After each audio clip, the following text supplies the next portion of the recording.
Un abrazo. Bien, ahí Andrea Pino entonces con el balance de este super lunes, y justamente en esta fecha una de las aristas más importantes es el regreso de los alumnos a las salas de clases. Queremos saber en qué contexto se está haciendo, cuáles son los desafíos para este año escolar 2024, y para aquello nos acompaña Raúl Perry, él es gerente de programas de la Fundación San Carlos de Maipo. ¿Cómo está, Raúl? Hola, muy buenos días, un gusto estar acá. Muchas gracias también por tenerlo acá en el estudio. Bueno, a ver, hay varias aristas que desglosar. Hablamos de, por ejemplo, violencia, también el rendimiento académico, en fin. Pero haciendo un macro, ¿cuál es la evaluación? ¿Cómo estamos volviendo a las salas de clase? Bueno, yo creo que aún todavía estamos volviendo desde una situación muy compleja que se nos dio en la pandemia. Sí. O sea, todavía estamos lejos de aquellos indicadores que teníamos prepandémicos. Uno de los indicadores interesantes a mirar es el indicador de inasistencia grave. Los Sin niños duda. que están 3 o más días al mes sin ir al colegio. Y ese número aún todavía, si bien hemos ido bajando del 38%, que estuvo en un minuto en crisis, y quedamos en el 34%, ese 34% es casi el doble de lo que había antes de la pandemia. Así que ahí tenemos un primer gran tema. Y un segundo gran tema lo encontramos en los temas socioemocionales y psicológicos. Chile, después de la pandemia, es un país en donde sus niños, niñas y adolescentes enfrentan una de las peores saludes mentales del mundo. Wow. Y si nosotros no tenemos, no sé, un 5% de promedio mundial de la población infantil con problemas de depresión, ansiedad, en Chile podemos encontrar entre 2 y 3 veces ese indicador. Entonces, nos enfrentamos todavía a una situación que antes de la pandemia no era fácil, que después de la pandemia no sigue siendo fácil, y que tenemos que abordar en estas distintas lógicas para poder ir superando aquellos problemas que nos tienen de una u otra manera hace 14 años estancados en los resultados de las pruebas internacionales, pero también con niños, niñas y adolescentes que tienen que enfrentar una situación de desarrollo de esta educación con E mayúscula, que los vuelva personas insertas en su sociedad, contribuyendo. Claro. Ahora, ayer estuvo acá en Mesa Central el ministro Cataldo y hablaba un poco de lo mismo, ¿no? De la particularmente grave inasistencia que están teniendo los alumnos en nuestro país. La pandemia fue, o más bien se inició hace 4 años. Nos golpeó fuertemente, me atrevería a decir 2, al menos en el año escolar. Digo fuertemente porque los niños de frentón no podían ir a clases. Ahora, evidentemente este regreso ha sido paulatino, hay un montón de factores que hacen que los niños no regresen a clases como uno quisiera. Pero ya igual han pasado 4 años. ¿Por qué nos ha costado tanto retomar la senda de la presencialidad? Bueno, es una excelente pregunta. Yo creo que es un tema que en el mundo se está discutiendo. Si nosotros tuviéramos que hacer una perspectiva, los colegios siguen siendo, es un tema que nosotros como Fundación San Carlos de Maipo hemos levantado en una encuesta que aplicamos, que aprendimos a hacer con la Universidad de Washington. Hemos visto que las escuelas y colegios siguen siendo el espacio protector por excelencia. ¿Ya? Pero uno de los espacios en donde ha aumentado el riesgo tiene que ver con lo que pasa en las familias. Y probablemente ahí es donde aparece cierto fantasma de ¿vale la pena el envío, el esfuerzo por incentivar a los niños, niñas y adolescentes a asistir al colegio? Claro. Pero que ahí no solamente tenemos que hablarle a los niños de que es importante estar, hay que hablar a los apoderados, a todos aquellos que están cuidando niños, lo importante que es este espacio como un espacio que los puede proteger, que los puede ayudar a desarrollarse. Y yo creo que uno de los elementos que seguimos muy en retraso en relación, por ejemplo, a la OCDE, es la cantidad de niños que entre 1 y 2 años asisten a algún tipo de educación de tipo parvularia. O sea, en Chile estamos un 50% abajo de los estándares OCDE en ese tramo. ¿50? Sí, y cuando llegamos a los 3 años recién empezamos a acercarnos de el 80% de los niños de la OCDE que asisten a algún establecimiento de tipo educacional al 60% de los nuestros. Y recién se normaliza a los 4 años. Entonces ahí tenemos un rezago. Y ese rezago se debe a que los padres sienten que no es tan valioso, probablemente. Claro. Lo que también hay otras dificultades. Si el niño se enferma, ¿dónde lo dejo? Sí. Todos esos elementos que son importantes, y sobre todo yo diría en los sectores más vulnerables, son aún más complejos.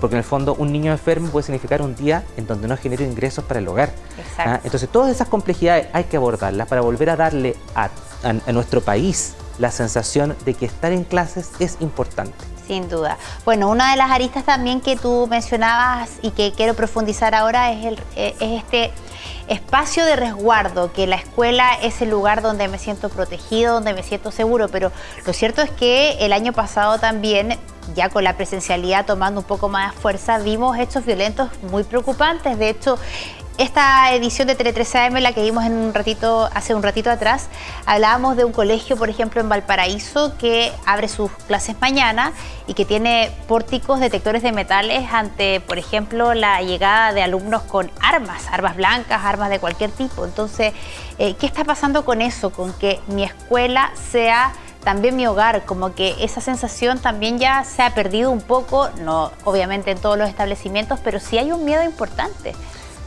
Vamos a retroceder un escalón. Yo creo que tocas la última idea, esto de que la escuela sea el hogar. Bueno, los niños no viven, por así decirlo, una realidad separada de la puerta de la escuela hacia adentro o de la puerta de la escuela hacia afuera.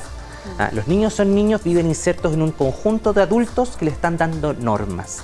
Y ahí, en ese conjunto de adultos, donde probablemente estamos teniendo las fallas más significativas. ¿Cuál es el modelo de interrelación que les estamos presentando? Claro. Entonces, adultos que resuelven sus problemáticas de forma pacífica y que están relajados y tranquilos dentro del hogar, son adultos que van a poder comunicar de mejor manera que la convivencia es pacífica. Y eso ocurre en los adultos de la escuela, pero también ocurre en los adultos del hogar. Entonces, ahí hay un desafío gigante. Tenemos que formar también en esas habilidades de crianza positiva a nuestros adultos cuidadores de todo el país. Y una estadística también nuevamente levantada por UNICEF y la Universidad Católica mostraba que del orden del 50% de la ciudadanía que es cuidadora valida o tiene una relación ambivalente con los castigos físicos y psicológicos. Y hay solamente un 50% que considera que no son válidos. Entonces, aún tenemos todavía una perspectiva de que la violencia es un mecanismo que en algún minuto, ya sea físico o psicológica, es razonable ejercerla. Claro. Y eso condiciona de una u otra manera la manera en que nos interrelacionamos en estos espacios que tratan de ser más protectores. Entonces, yo creo que el desafío que tenemos que enfrentar como país es cómo nos dotamos de esas habilidades, de esos consejos, de esos tips que nos permiten tener una relación en donde, como decía un especialista que yo conocí una vez de la Universidad de Miami, seamos capaces de despejar todo aquello que no nos permite mostrarle cuánto amamos a nuestros hijos e hijas. Claro. Y la medida que somos capaces de despejar eso, evidentemente vamos a montar un entramado mucho más pacífico, mucho más querendón, que va también a irradiar en todos los espacios en los que se relacionan los niños. Con tu respuesta me acordé de algo que sale hoy día en las últimas noticias, de una chica, creo que era de Talca, si mi memoria no me falla, que se hizo viral porque simplemente prendió la cámara de su teléfono y dijo: yo no quiero volver a clases porque tengo un terror a que me vuelvan a hacer bullying, a que me molesten. Y claro, uno dice, ¿cómo está pasando eso en los colegios? Ahí hay algo importante que tratar a propósito también de lo que decías tú de la salud mental. Ahora, dejando ese tema de lado para abordar muchas aristas que nos tienen en esta entrevista, quería preguntarte cuál es la visión de su fundación respecto a lo que ha ocurrido con los colegios emblemáticos. Antiguamente era, por ejemplo, un honor ir a un instituto nacional, a un liceo de renombre, y hoy día eso no es así. ¿Cómo lo están mirando desde su expertise? Yo creo que el desafío que enfrenta la educación en Chile va más allá de si algunos liceos o colegios pueden ser un emblema para el aprendizaje, porque de repente nos quedamos muy parados en la idea de este aprendizaje que es cuántas fechas soy capaz de memorizar, cuán rápido puedo resolver una u otra ecuación, y si es de primero o segundo grado. Una de las cosas que nosotros tenemos que aprender en la educación con mayúscula, por decirlo así, es cómo nos relacionamos. Y ese desafío, el desafío del aprendizaje socioemocional, es un desafío que es una tarea pendiente en todos los establecimientos educacionales del país. Entonces, en la medida en que no formamos eso, que son las habilidades del siglo XXI, las habilidades que realmente nos van a diferenciar de las inteligencias artificiales, la capacidad de hacer equipo, de reconocer, regular y reconocer las emociones en otros, la capacidad de resolver conflictos de una manera tal que no le haga daño a otro. Todas esas habilidades hay que desarrollarlas. Mientras no las tengamos bien desarrolladas, carecemos de esos elementos diferenciadores para el siglo XXI y el siglo XXII. Claro. Y un ejemplo que como Fundación San Carlos Maipo nosotros hemos trabajado con un programa de Pensilvania, es que a los niños en educación parvularia se les enseña la diferencia entre dos grandes palabras, el I y el O. Nosotros, tú y yo, estamos en este estudio, pero hay gente que está o en su casa o en el estudio. Y esa diferencia nosotros la hemos entendido. Para los niños más pequeños es importante entenderla porque después necesitan entender el concepto de justicia. Y la justicia es buena para ti y para mí. Claro. Esa formación de ese lenguaje a esas primeras etapas permite resolver conflictos en forma no violenta y favorece el aprendizaje cognitivo. Entonces, esos desafíos no están encima de la mesa. Y más allá de los liceos emblemáticos o no emblemáticos, sin ese desafío no hay cómo construir educación de calidad para nadie. Evidente. Y en ese sentido, ¿qué rol cumplen los docentes? ¿Están bien preparados nuestros profesores? No solo hablo en términos académicos de enseñar una suma, una resta, a leer, en fin. Quizás me quedé muy en el pasado porque esos eran nuestros años, ¿no? Quizás sí. Hoy día hay muchas más herramientas, pero me quiero enfocar en esto que tú decías, ¿no? En el ambiente socioemocional, en la contención, en el rol que cumple el profesor dentro de la sala de clases. ¿Cómo están los profesores hoy en día en nuestro país? Bueno, es una gran pregunta y yo creo que la respuesta más bien tiene un enfoque sistémico, ¿eh? En el informe McKinsey del 2017 decía que efectivamente no hay ninguna posibilidad de tener un sistema educacional de mejor calidad que la calidad de sus docentes. Pero si nosotros entendemos que los niños, como decía antes, no son unos de la puerta del establecimiento educacional hacia adentro o de la puerta del establecimiento educacional hacia afuera, también dependemos de la calidad de los vínculos que se construyen en el hogar. Claro. Entonces, por muy buenos docentes que tengamos, y nosotros tenemos docentes que están haciendo un esfuerzo gigante por llevar adelante su esfuerzo educativo, si no lo complementamos con otras habilidades, tenemos un desafío gigante.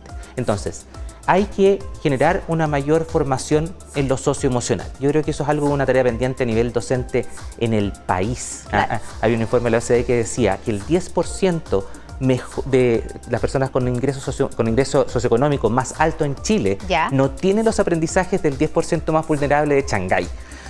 ¡Wow!